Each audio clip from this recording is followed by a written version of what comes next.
So in this session, I'm going to discuss about the world economic development, factors in economic development, measures of economic development, economic growth versus development, problems of economic development.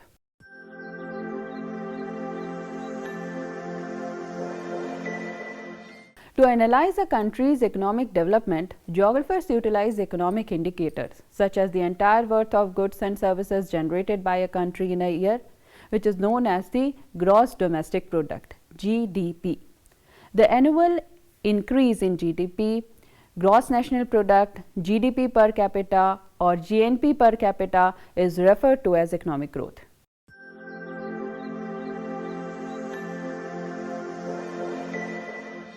Knowledge-based, credit-based, saving-based, resource oil rich-based and ethnic religiously affected economic growth trends were identified. The knowledge-based economy was discovered to be the most prevalent economic growth pattern, followed by trade-based economy.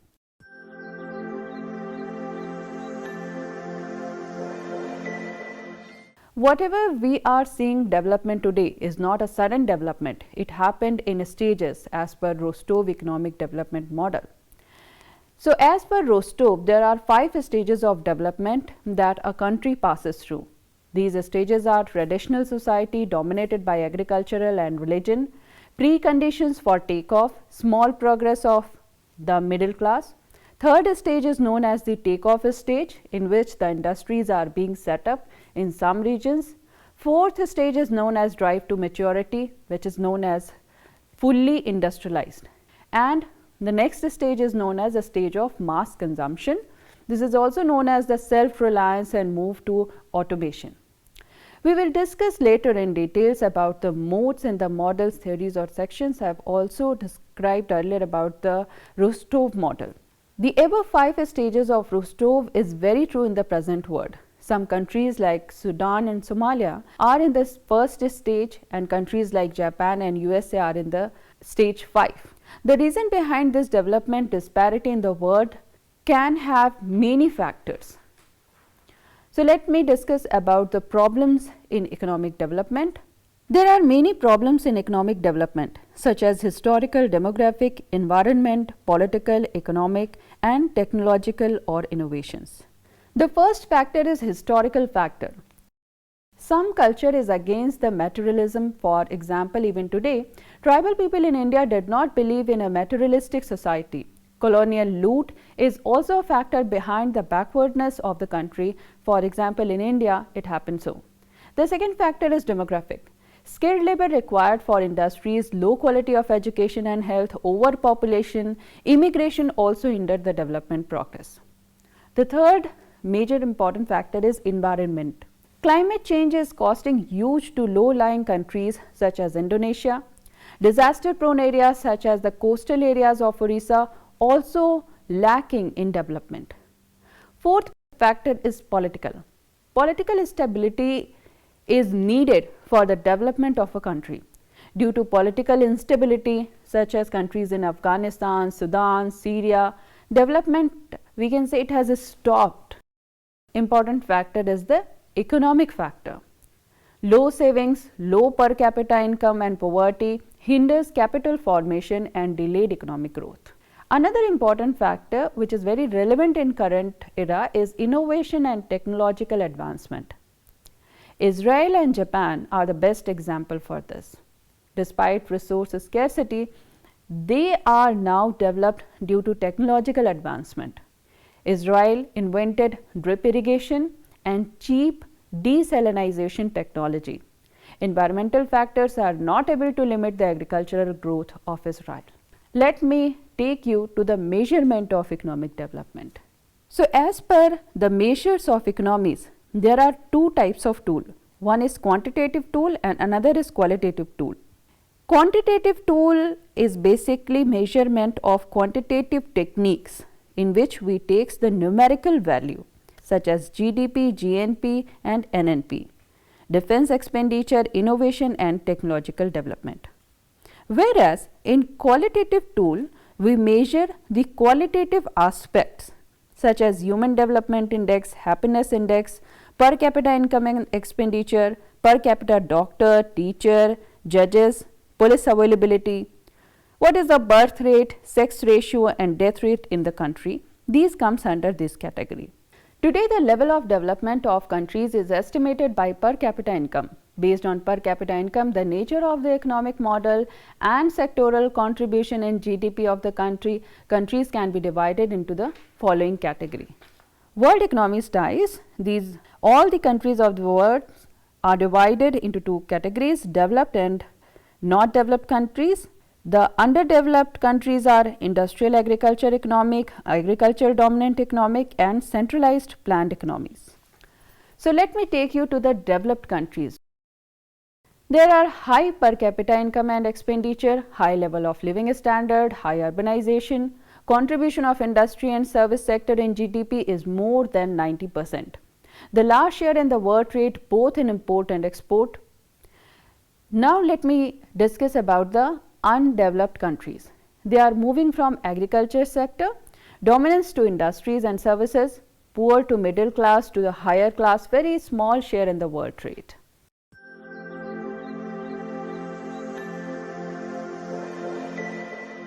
Economics is the policies and factors which would lead to a profit of a particular organization setup such as industrial input cost, output taxation, etc.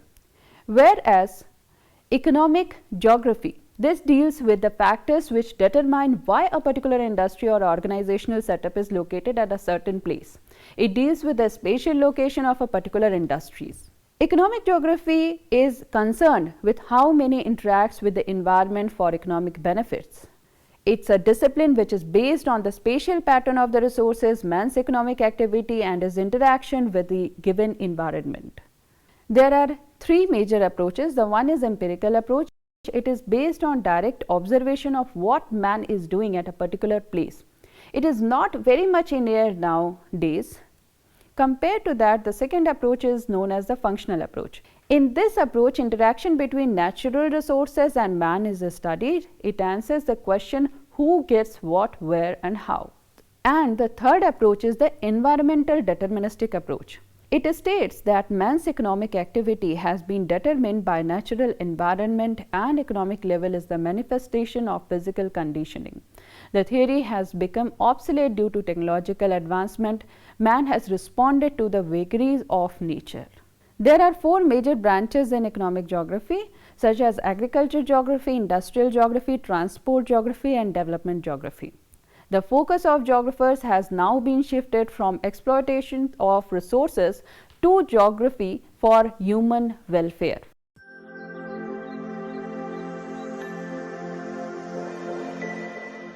Economic geography has its origin in late 19th century, which emphasized the spatial location of commodities and raw material and related these locations to physical geography and the development of transport networks. Commercial geography dominated until the mid-20th century and was mostly factually based and took place with the broader framework of regional geography. Since the 1950s, predominantly descriptive geography has given way to one focused more on economic theories.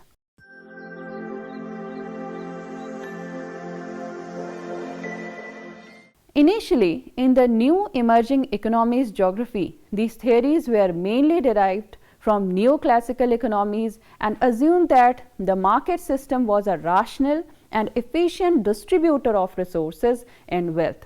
The political, social and the cultural aspects were also considered and problems associated with resources and wealth distribution were ignored. So, these were the critique. These models did not, however, accurately reflect the complexities of the real world, and economic geographers after the 1960s began to adopt theories that allowed them to focus upon the social consequences of economic actions. The theories of Karl Marx, which suggested that the shape of society was closely tied to the organization of production, were particularly influenced not just in economic geography but in human geography generally, where they formed the basis of what comes to be known as the radical geography.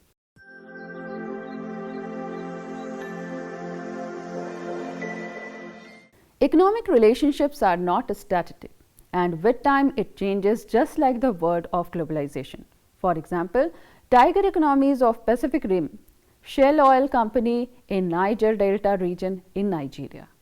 At a regional scale, economic geographers have always been concerned to analyze the importance of concentration of particular industries and land uses in certain regions.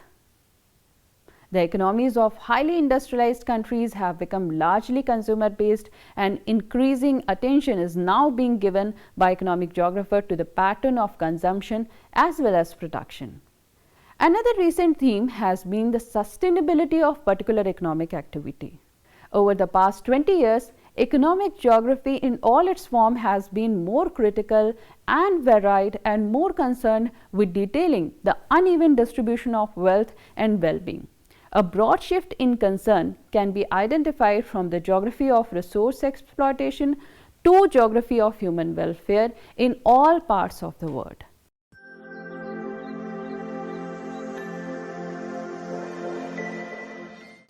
Growth is a quantitative term which has a materialistic connotations, whereas it is calculated on the basis of GDP, GNP, NNP, etc., and the indices are based on the economic values such as production, inputs, output, import, export, and monetary values. Leads to the capitalist society. It enhances the set of disparity as after result of concentration of wealth in few hands, which leads to regional disparity, interpersonal disparity, etc. The wave of growth is directed toward the capitalist region. It is a temporal concept, and vertical analysis of the society is on the basis, for example, the sections, caste, etc. Now, what do you mean by development? Development is a qualitative term which has the humanistic connotations. It is measured by human and social indexes like per capita consumption, sex ratio, literacy rate, the standard of living, life expectancy, mortality rate, HDI, etc.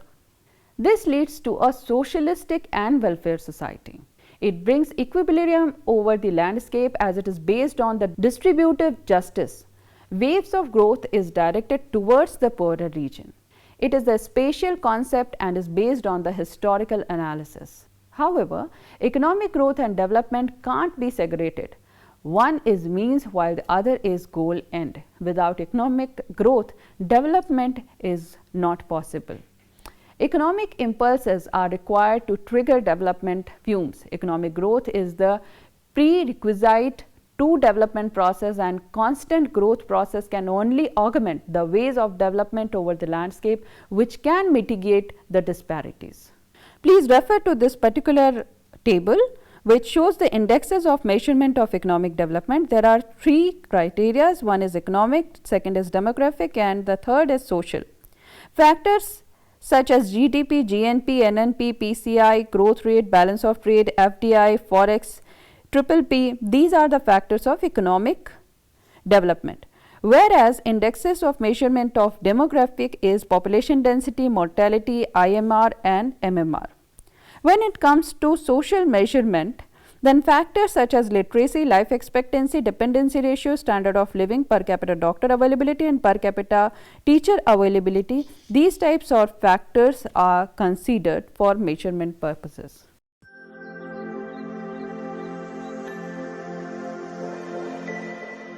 It refers to the qualitative and quantitative changes in the economy. It involves multiple areas including the development of human capital, environment, sustainability, social inclusion, health, safety, literacy, and other initiatives. Economic development includes the economic growth as well as social emancipation of people based on natural right and right to have full growth of persona. In general, the world has been classified into 4 economic regions. The first one is capitalist commercial economy. In this, Belgium, Netherlands, Switzerland, Singapore, etc. Industrial commercial economy, USA, Japan, UK, Germany, etc. These are part of this. Industrial agrarian economy, South America countries such as Australia, New Zealand, Southeastern Asian countries, France, these are part of such categorization. And another one is agricultural rural countries, mainly which belongs to Africa, such as Cambodia, Laos and socialist countries So, the above decision can also be done on the basis of developed and developing and least developed countries. So, based on the economic development, world has been divided into North and South. North, these are commercial economies, capitalist technology based, industrialized and urbanized. They capture almost 90% of the world trade. India's share is less than 1% of the international trade. You should know about it. South, these countries are producer of raw material, impoverished and have high population density, poor gross domestic product, per capita income and low standard of living. At meso level, the economies can be divided into developed economies, quasi-developed economies such as South America, Russia, China, Brazil, Asian tigers. I am sure that you may be knowing about Asian tigers. These are Singapore, Malaysia, Thailand and Indonesia. Third category is developing, fourth is underdeveloped and fifth is socialist. At regional scale, the world economies can be divided into Anglo-America, in which USA and Canada jointly this will come. These areas are resources rich south as iron ore, coal and petroleum in USA, tin, fishing in Canada, etc. These countries are characterized by high level of development, high standard of living, good economic conditions, high technology, etc.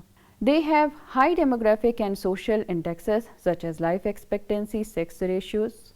Since human development in these countries is high, it leads to high technological and economic development which are compatible with each other. Though there are some areas in USA where human development is high but not economic development and vice versa due to racism. The events of environment and social hazards such as class differentiation, discriminations, etc. So, these are the social factors. Now, second one is Latin America. It consists of Mexico, Central America and Caribbean islands. It can be divided into two groups. One is quasi-development like Mexico and developing like countries of Central America and Caribbean islands. And another one is South America. The countries of South America is both industrialized, not as high as Anglo-America, and agrarian in nature. The per capita income of Brazil is $8,000 and of Chile is $20,000. South American society is divided into caste system based on racial texture such as mestizos, European in white plus red Indian, Moltos, these are Europeans white plus black, and another one is Zambos, that is red Indian plus black. Human development and economic development both are in transitional stage. The discrimination against mulattoes and Zambos is, however, in humanitarian. Concentration of wealth is in few capitalist hand and mestizos occupy 90% of the natural resources.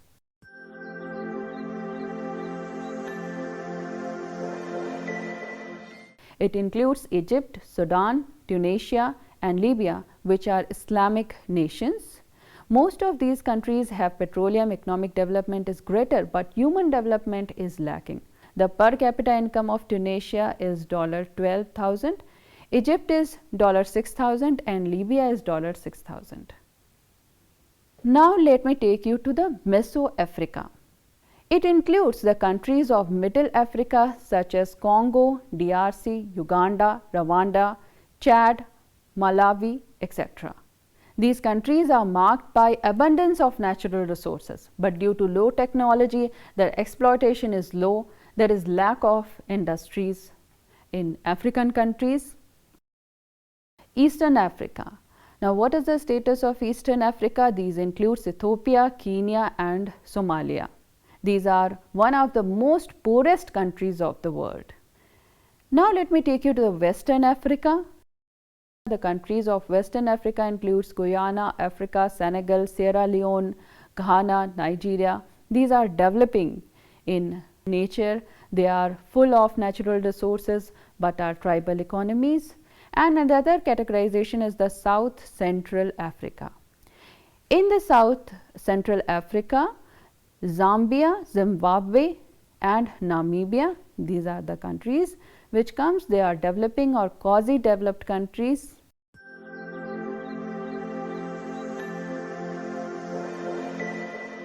The economic development is high, but human development is low since they are dominated by religious, lack of medical facilities and traditional societies. They are petrodollar economies. Per capita income of Saudi Arabia is $23,000, Kuwait is $45,000, Iraq is 8,000 to 9,000. Now let me take you to the Southeast Asia. These countries include Asian tigers, as I mentioned before also, Singapore, Malaysia, Thailand and Indonesia. These 4 countries are known as the Asian tigers. They are multicultural regions of the world. And now the most important category is South Asia. Why is that South Asia? Because the countries of South Asia includes India, Pakistan, Bangladesh, Sri Lanka, etc. Now let me take you to the Far East. It includes Japan, Korea, China, etc. Per capita income of Japan is $35,000 and of China is $6,000.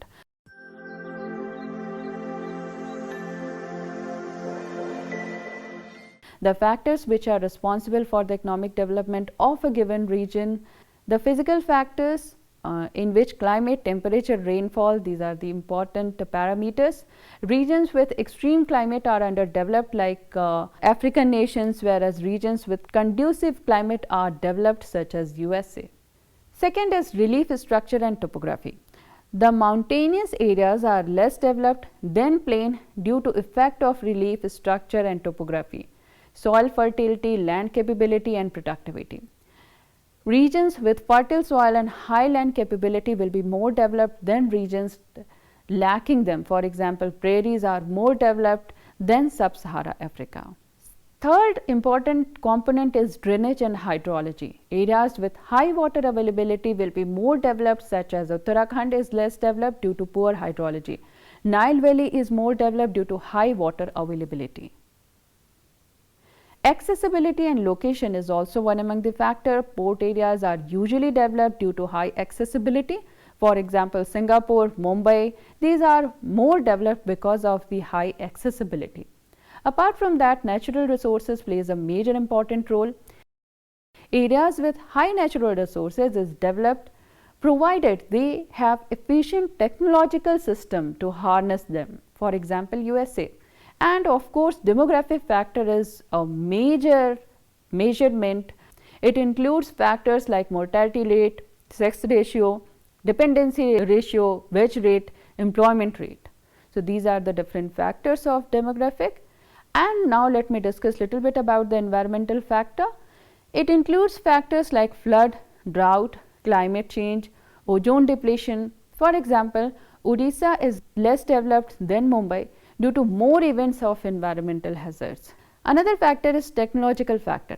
It is very important factor in the development of a nation. For example, Japan, even after having low natural resources, it is developed country due to very high level of technology. On the other hand, Brazil, through highly endowed with natural resources, lacks technology and is a developing nation. Another factor is the dynamic factor. It includes factors such as industrialization, urbanization, government policies, import, export, role of international institutions. Social factors, casteism, regionalism, literacy, education, food crisis, poverty and gender biasness, attitude of people and their work ethos. For example, enterprising nature of Gujaratis, Jains, Marwaris result in development of that area. Another important factor is the historical factor. Early center of development has become underdeveloped now due to saturation of development in those regions. Some regions are developed due to their historical inertia of development. For example, Chennai was developed by British. As it is said widely that plains invite civilization, mountains push them away and deserts denies them coast augment.